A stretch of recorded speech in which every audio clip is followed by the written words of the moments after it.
समाचार में आपका स्वागत है। और आज का वीडियो है मध्य प्रदेश के सीहोर से, जहां पर अखिल विश्व गायत्री परिवार द्वारा आयोजित हुआ है विराट 108 कुंडी गायत्री महायज्ञ का कार्यक्रम। और इस कार्यक्रम की शुभारंभ पारंपरिक रूप से हुई है भव्य कलश शोभा यात्रा से। तो आइए वीडियो में देखते हैं कलश यात्रा की झलकियाँ।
कलश सिर धारण करो, आओ सीता लक्ष्मी नारी। कलश सिर धारण करो, आओ सीता लक्ष्मी नारी। कलश सिर धारण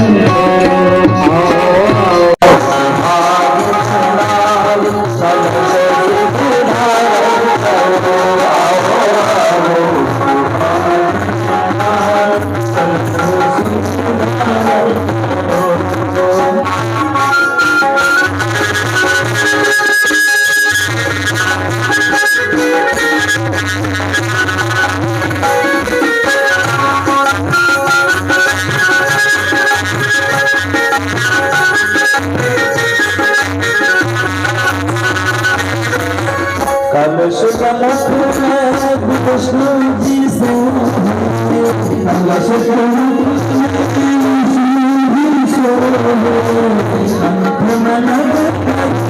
शंकर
दुनिया के पालनहार, जो भी देना चाहे दे दे रे करतार, दुनिया के पालनहार।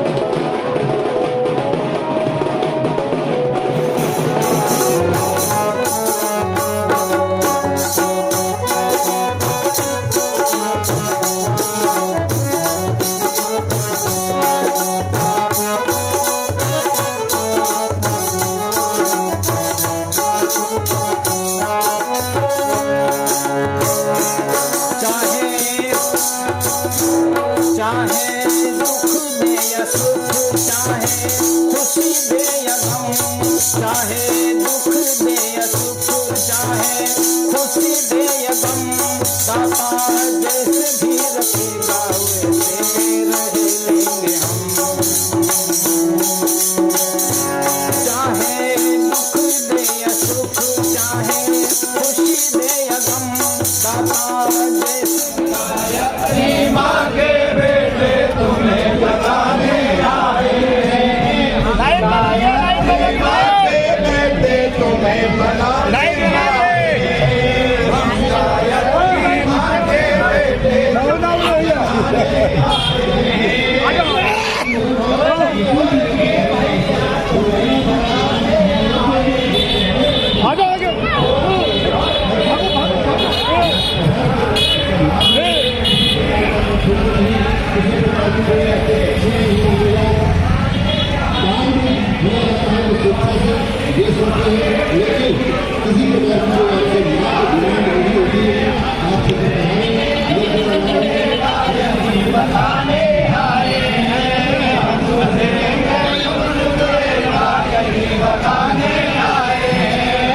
सुधरेंगे, युग सुधरेगा यही बताने आए हैं। हम सुधरेंगे, युग सुधरेगा यही बताने आए हैं। हम गायत्री माँ के बेटे तुम्हें जगाने आए हैं। हम गायत्री माँ के बेटे तुम्हें जगाने आए हैं। जाग उठो सीहोर किनारे आ तुम्हें जगाने आए हैं।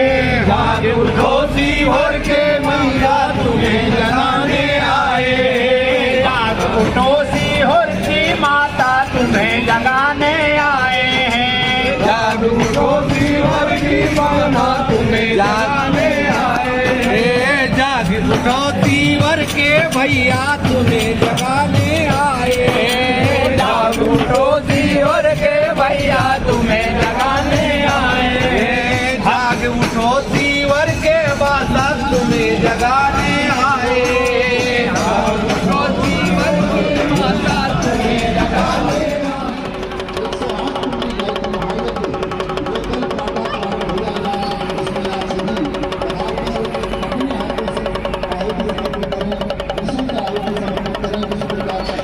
Thank you.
गया। आज जो हमारी माताएं बहनें अपने सिर पर ये कलश ले करके नगर भ्रमण की है, तो निश्चित रूप से मानिएगा, जिस किसी भाई बहन ने, बच्चे ने, कार्यकर्ताओं ने, छोटे बड़े बुजुर्ग जो भी है, और जिन लोगों ने इस यात्रा में अपनी भागीदारी दर्ज कराई है, जो कलश लेकर के भ्रमण किए हैं, जिन्होंने परम पूज्य गुरुदेव के अभियान के नारे लगाए हैं और पूरे नगर वासियों को संदेशा दिया है इस यज्ञ के शुभारंभ का। बहनें अपने सिर पर कलश क्यों धारण करती है? उसका एक कारण है कि हमारी माताएं बहनें कहते हैं कि श्रेष्ठ सद्बुद्धि की देवी होती है। कलश में सभी देव शक्तियां एक साथ समाहित रहती है और कहते हैं कि देवता कौन होते हैं? देवता मतलब देने वाली जो शक्तियां होती है उसको देवता कहते हैं। तो हमारे यहाँ पर 33 कोटि देव शक्तियों का वास इस कलश में बताया गया है। तो हमें कलश भगवान क्या प्रेरणा देते हैं? कलश हम क्यों, उसके पीछे का दर्शन क्या है? तो परम पूज्य गुरुदेव कहा करते थे, बेटा हम देव शक्तियों को अपने सिर पर धारण करते हैं। देव शक्तियों को सिर पर धारण करने का मतलब क्या होता है? हमारे अंदर देवत्व का, यानी कि एक दूसरे को देते हैं, एक दूसरे के लिए जीते हैं, एक दूसरे के लिए जो कुछ करते हैं उनका नाम देवता होता है। और राक्षस किसको कहते हैं? जो छीनता है, झपटता है और किसी का हक मार लेता है, किसी का अधिकार छीन लेता है और एक दूसरे के खून का प्यासा होता है। तो परम पूज्य गुरुदेव ने एक बहुत सुंदर सी कहानी प्रज्ञा पुराण में लिखी है। हमारे बच्चे हैं, उनको समझने में थोड़ी आसानी रहेगी। एक बार क्या हुआ, हमेशा से अच्छाइयों और बुराइयों में संघर्ष होता रहता है। देवताओं और असुरों में भी संघर्ष हो रहा था। देवता कहते हैं कि हम बड़े, राक्षस कहते हैं हम बड़े। तो बोले कि अब हम मानो के लड़ाई झगड़ा करते तो कहाँ जाते हैं? तो हम जाते हैं कोर्ट कचहरी में। पर देवता ने कहा चलो हम ब्रह्मा जी के पास जाते हैं। ब्रह्मा जी से अपनी बात बताई कि आप ही बताइए हम में से बड़ा कौन है? तो भगवान ने कहा ऐसे नहीं, तुम लोगों की परीक्षा लूंगा। कल सबका न्योता हमारे यहाँ पर है भोज, और भगवान के यहाँ भोज होगा तो क्या नहीं होगा, 56 प्रकार के भोग होंगे। ये सोच करके असुर तो एक दिन पहले से भूख हड़ताल पर चले गए। बोले बढ़िया से डट करके खाएंगे, भगवान के दरबार में जाएंगे। दूसरी दिन जब सवेरा हुआ तो दोनों ही भगवान के दरबार में पहुंचे और वहां जैसे ही भोजन करने बैठे तो असुरों ने कहा पहली बारी हमारी है। तो भगवान ने कहा ठीक है भाई, तुम लोग बैठ जाओ। तो वे लोग जैसे ही बैठे और उनके सामने बढ़िया बढ़िया व्यंजन आए, वैसे ही भगवान ने कहा तुम्हारी परीक्षा होगी। उन्होंने एक मंत्र बोला और सबके हाथ सीधे हो गए। जैसे हमारे हाथ में कोई प्लास्टर लगा दे और हाथ मुड़े नहीं तो खाना कैसे खाओगे? तो असुर बड़े चक्कर में पड़ गए। बोले भगवान ने ये कैसी परीक्षा ली? बोले कोई बात नहीं, हम भी कोई दिमाग के कम नहीं है। उन्होंने उठाया एक चीज और ऐसे ऊपर से डाला और खाया नहीं खाया, ऐसे ही वे लोग आधे अधूरे भूखे और पूरा गंध मचा करके उठ गए। फिर आई देवताओं की बारी। तो भगवान किसी से पक्षपात नहीं करते हैं। दोनों उन्होंने भी जैसे ही बैठे भोजन आया, मंत्र बोला और देवताओं के हाथ भी बिल्कुल सीधे हो गए। तो देवताओं ने सोचा कि हम नहीं भोजन कर सकते हैं अपने आप अपने मुंह में, पर दूसरों को तो खिला सकते हैं। आमने सामने पंगत लगा करके बैठ गए, एक ने एक के मुंह में डाला, सामने वाले ने दूसरे को दिया और दोनों भोजन करके आराम से उठ गए। यहाँ जो ठहरने वाले कार्यकर्ता है उनका यहाँ सुबह सुबह ध्यान भी होगा। आपका सुबह 5 बजे ध्यान और योग व्यायाम प्राणायाम वगैरह की क्लास चलेगी, पर ठीक 7 बजे से यहाँ पर हम यज्ञ प्रारंभ करेंगे। कल का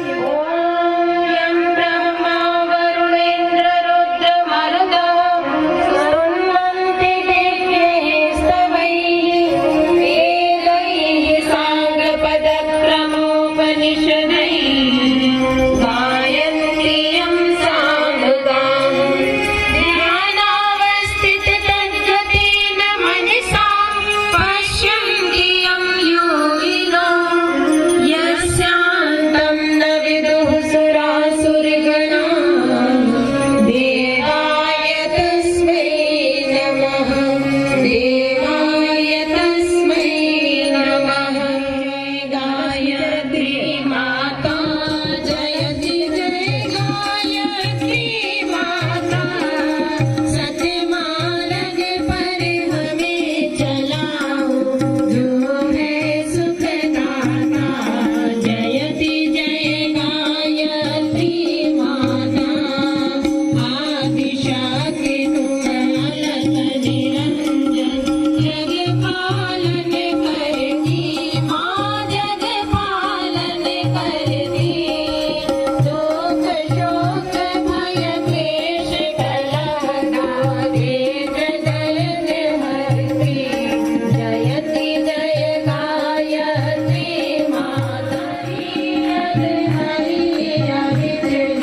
कुंडी यज्ञ हुआ है सीहोर की जमीन पर पहली बार गुरु की कृपा से संभव हो पाया।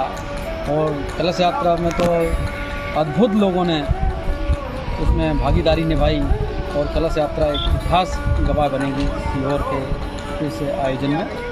और ये बहुत शानदार कलश यात्रा है। नए लोगों ने बढ़ चढ़ करके इसमें हिस्सा लिया और अपनी अपनी प्रतिक्रियाएँ दी। मीडिया से लेकर ज़मीनी स्तर के लोग इसमें सम्मिलित हुए और इसमें 10-12 ज़िले से लोग आकर इसमें 10 दिन से अपना अमूल्य समय दान देकर इस कार्यक्रम को सफल बनाने में लगे हुए। तो अंततः यह अपनी कलश यात्रा के माध्यम से ये संपूर्ण सफल रही।